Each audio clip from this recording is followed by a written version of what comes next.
السلام علیکم ورحمۃ اللہ وبرکاتہ. ناظرین, اس وقت ہم موجود ہیں فیصل آباد چوک گھنٹہ گھر میں, جہاں پہ ابھی احتجاج جاری ہے. ہمارے ساتھ ایک فریق موجود ہیں احتجاج سے. ان سے پوچھنا چاہیں گے کہ سر یہ احتجاج کس وجہ سے کیا جا رہا ہے؟ یہ جو آج انہوں نے بربریت دکھائی ہے زمان پارک میں, یہ اس کے خلاف احتجاج ہے. اور جو خان صاحب عدالت نے, جب خان صاحب نے شورٹی دی کہ میں 18 مارچ کو عدالت میں پیش ہو جاؤں گا, تو جب وہ گئے ہیں تو ان ظالموں نے وہاں پہ شیلنگ کی ہے. خان صاحب کے اور جو وہاں پہ بزرگ تھے, بچے تھے, ان پہ شیل گرائے ہیں.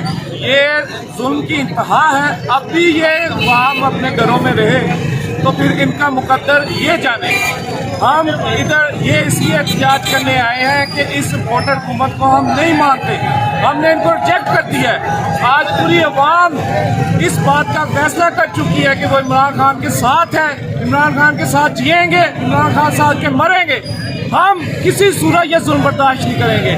جو بھی کر رہا ہے یہ ظلم, امپورٹڈ حکومت کر رہی ہے یا ان کے لانے والے کر رہے ہیں, ہم یہ ظلم کسی صورت برداشت نہیں کریں گے. ہم یہاں سبھی اکٹھے ہوئے ہیں اس ظلم کے خلاف, اس بربریت کے خلاف. انشاءاللہ ہم اپنا حق لے کے رہیں گے. ہم عمران خان کی آخری سانس تک حفاظت کریں گے. پاکستان زندہ باد. جی سر, بالکل. میں بھی یہاں پر اسی وقت اس لیے موجود ہوں کہ اس ظلم کی آواز بن سکوں. جو ظلم ہوتا ہے وہ ہمیشہ ایک پیک پہ جا کے ختم ہو جاتا ہے. لیکن یہاں پہ میں ایک سوال ضرور کرنا چاہوں گا آپ سے کہ ایک نعرہ لگایا جاتا ہے کہ ہم لے کے رہیں گے آزادی. تو یہ پوچھنا چاہوں گا کس چیز سے یہ لوگ آزادی چاہتے ہیں؟ ہم اس کرپٹ نظام سے آزادی چاہتے ہیں. ہم یہ جو کرپٹ عدلیہ سے آزادی چاہتے ہیں. ہم اس کرپٹ تولے سے آزادی چاہتے ہیں. انہوں نے مہنگائی دیکھیں کہاں تک پہنچا دی ہے. انہوں نے لوگوں کا مرنا جو ہے وہ مہنگا کر دیا, انہوں نے لوگوں کا جینا مہنگا کر دیا. چلیں, یہ تو ہو گیا کہ آپ کرپٹ نظام سے آزادی چاہتے ہیں. ایک سوال کر کے اجازت چاہوں گا کہ آپ کرپٹ نظام سے اجازت تو چاہتے ہیں, لیکن کیا آپ کو معلوم ہے یہ آپ کے کرپٹ نظام سے اجازت آپ کو کون نہیں دے رہا؟ یہ آپ کو نہیں پتا کون نہیں دے رہا. ان سب کو پتا یہ کون نہیں دے رہا.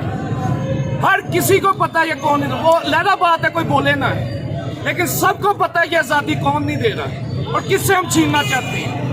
کیا یہ آزادی اسلام نے آپ کو منع کیا کہ آپ کو یہ آزادی دی جائے؟ بالکل نہیں منع کیا ہمیں. اسلام نے کہا اپنا حق مانگے, نہیں ملتا تو پھر اس کے خلاف جہاد کرے, لڑے, لیکن اپنا حق ضرور لے. یہ ہمیں اسلام اجازت دیتا ہے. آپ اسلام کی تاریخ پڑھیں. جزاک اللہ. ناظرین, یہ تھے ہمارے ساتھ موجود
چلو